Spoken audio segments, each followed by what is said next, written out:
बिस्मिल्लाहिर्रहमानिर्रहीम, अस्सलाम वालेकुम। कैसे हैं आप सब लोग? आप लोग देख रहे हैं मेरा YouTube channel SR trading club. आज का हमारा टॉपिक है गोल्ड की डेली एनालिसिस।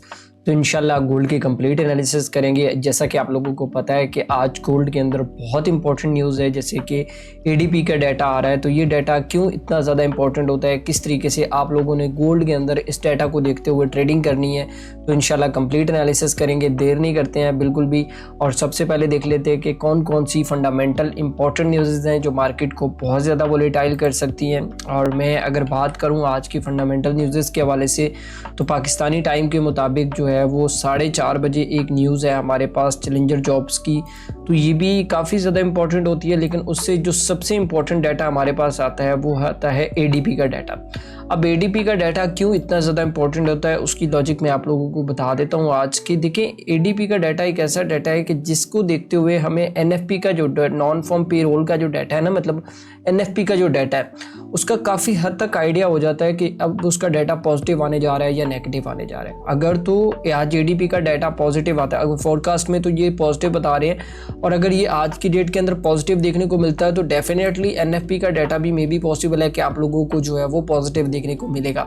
और अगर ये डाटा नेगेटिव देखने को मिलेगा तो फिर आप लोगों को पता है कि एनएफपी का डाटा भी आप लोगों को नेगेटिव देखने को मिलेगा। उसके बाद एक और चीज़ बड़ी इंपॉर्टेंट है कि क्रूड ऑयल। अब जो लोग ऑयल के अंदर काम करते हैं तो उन लोगों को पता होगा कि ये जो ऑयल की इन्वेंट्री है ये क्यों इतनी ज़्यादा इंपॉर्टेंट होती है, क्योंकि इसी के बिहाफ के ऊपर जो पूरा नेक्स्ट वीक का जो मूव होता है वो आपको देखने को मिलता है कि कितनी सप्लाई डिमांड जो है वो आई है। तो इसी के हवाले से जो है इन्वेंट्री की रिपोर्ट होती है, तो ये भी काफ़ी ज़्यादा इंपॉर्टेंट होती है। और सबसे इंपॉर्टेंट चीज़, जो ईरान और जो इसराइल के दरमियान जो वॉर चली हुई थी ना, तो उसके दरमियान ऑयल की प्राइसेस काफ़ी ज़्यादा आप लोगों को पता है कि वॉलेटाइल रही हैं। तो ये इन्वेंट्री इस दफ़ा बहुत इंपॉर्टेंट है, तो ये भी आप लोगों ने बिल्कुल मिस नहीं करनी है। तो देर नहीं करते हैं, चलते हैं टेक्निकल चार्ट के ऊपर। और टेक्निकल चार्ट के ऊपर देखते हैं कि गोल्ड आज हमें क्या ट्रेड सेटअप दे रहा है। अच्छा, मैं यहाँ पे ना M30 से स्टार्ट कर लेता हूँ, और M30 और M15 दोनों टाइम फ्रेम्स को मैं डिस्कस करके बता दूंगा कि आप लोगों ने किस तरीके से जो हाई ट्रेड करनी है।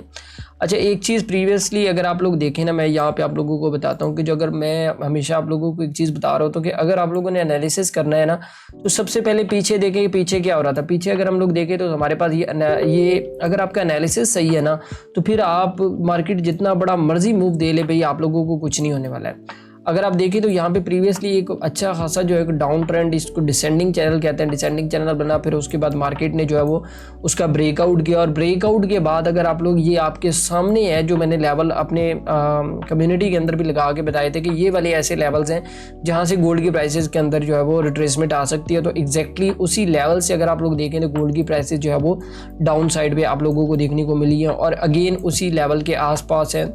अब आप लोगों को क्या करना है कि अगर तो आप लोगों को एक कंफर्म ट्रेड करनी है कि बाय या सेल वाली साइड पे कंफर्म ट्रेड करनी है, तो वो मैं आप लोगों को बता देता हूँ कि ये वाला जो जोन है ना, मैं आप लोगों को लगा के भी बताता हूँ कि ये प्रीवियसली एक ऑर्डर ब्लॉक भी था। अगर आप लोग यहाँ पे देखें प्रीवियस 2 कैंडल रिट्रेसमेंट रूल के हिसाब से, ठीक है, एक ये वाला लेवल है और एक ये ऊपर वाला लेवल है जो कि बड़ा ही इंपॉर्टेंट लेवल है। जब तक गोल्ड की प्राइसेस इन दोनों लेवल से बाहर नहीं निकल जाती तब तक हम लोग इसके अंदर कुछ रेंज वाली ट्रेड मतलब स्कैल्प कर सकते हैं।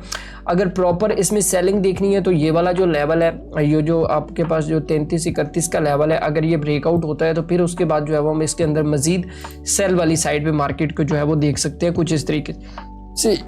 एक तो सिनेरियो ये है हमारे पास। अब दूसरा सिनेरियो ये है कि अगर गोल्ड की प्राइसेस यहाँ से थोड़ी सी नीचे आती हैं और यहाँ पे कोई अपनी जो, जैसे ये प्रीवियसली इसने एक डबल बॉटम जो है वो बनाया और उसके बाद प्राइसेस बड़े अच्छे तरीके से ऊपर गई हैं, तो यहाँ पे सेम यही पैटर्न अगर हमें देखने को मिलता है इस सपोर्ट एरिया के ऊपर 33-31 के ऊपर, तो फिर हाई प्रोबेबिलिटी चांसेस है कि गोल्ड की प्राइसेस यहीं से ऊपर जाने की जो है वो तैयारी में होंगी।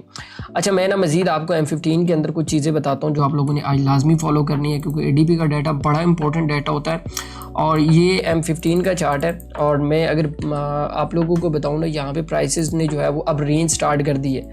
अब ये बात आप लोगों ने याद रखनी है कि NFP से पहले और NFP के मूव के बाद तो गोल्ड की प्राइसेस के अंदर रेंज आप लोगों को देखने को मिलती है। और ये सेम सिनेरियो अगर आप लोग देखें तो ये इस टाइम के ऊपर ये वही रेंज वाला जो है वो एरिया बन चुका है। अगर तो गोल्ड की प्राइसेस ने जो है वो डाउन साइड पे आना है तो फिर इसको ये जो 3329 और 3331 वाला जो लेवल है ना, अगर इसको ब्रेकआउट करती है और ब्रेकआउट करने के बाद नीचे क्लोजिंग देती है तो फिर तो इसके पास ये एक फ्री हैंड गैप जो है वो ये पूरा का पूरा गैप अप एरिया जो है वो पड़ा हुआ है।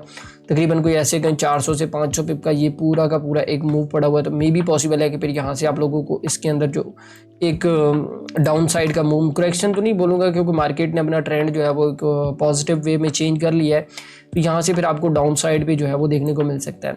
और अगर ये वही लेवल है जो मैं आप लोगों को M30 के अंदर बता रहा था कि अगर यहाँ से प्राइसेस नीचे आती हैं और यहाँ पे आपको कोई एविडेंस मिलता है 33-29 के ऊपर, तो यहाँ से अगेन जो है वो आप इसको कुछ इस तरीके से जो है वो बाय वाली साइड पे देख सकते हैं। लेकिन यहाँ पे कुछ ऐसा नहीं है। हाँ, जो लोग कहते हैं कि यार हमें ट्रेड करनी ही करनी है, तो मैं आप लोगों को बता देता हूँ एक लेवल यहाँ पे बड़ा इंपॉर्टेंट लेवल है। मैं अभी थोड़ी देर पहले उसको बैठ के देख रहा था। एक ये वाला हमारे पास जो एक रेजिस्टेंस एरिया था, अगर आप लोग देखें यहाँ पे, तो इस एरिया के अंदर एक अच्छी खासी जो है वो आप लोगों को रेंज जो है वो देखने को मिली है।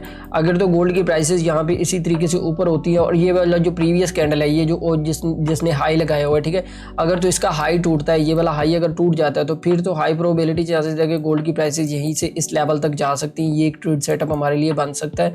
और अगर मजीद गोल्ड की प्राइसेस इसके ऊपर 33-56 के ऊपर ब्रेकआउट हो जाता है तो फिर वो अगला लेवल हमारे पास 3400 का लेवल है, वो मैंने अपनी कम्युनिटी के अंदर भी बताया हुआ था। और एग्जैक्टली ये भी हो सकता है कि प्राइसेस यहाँ से थोड़ा सा नीचे आए, नीचे आने के बाद यहाँ पे सस्टेन करें और सस्टेन करने के बाद यहाँ से इस तरीके से जो है वो आप लोगों को यहाँ से भी एक बाय देखने को मिल सकती है। और अगर ये लेवल ब्रेक हुआ 33-29 वाला, तो डायरेक्टली समझ जाना है कि गोल्ड की प्राइसेस आपको डाउन साइड पे देखने को मिल सकती है।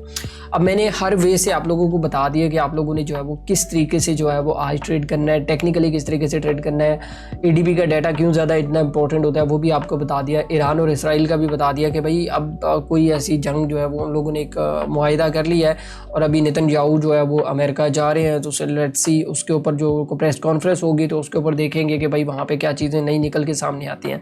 लेकिन इस टाइम के ऊपर हमारे लिए जो सबसे इंपॉर्टेंट चीज़ है वो टैरिफ ट्रेड वॉर है।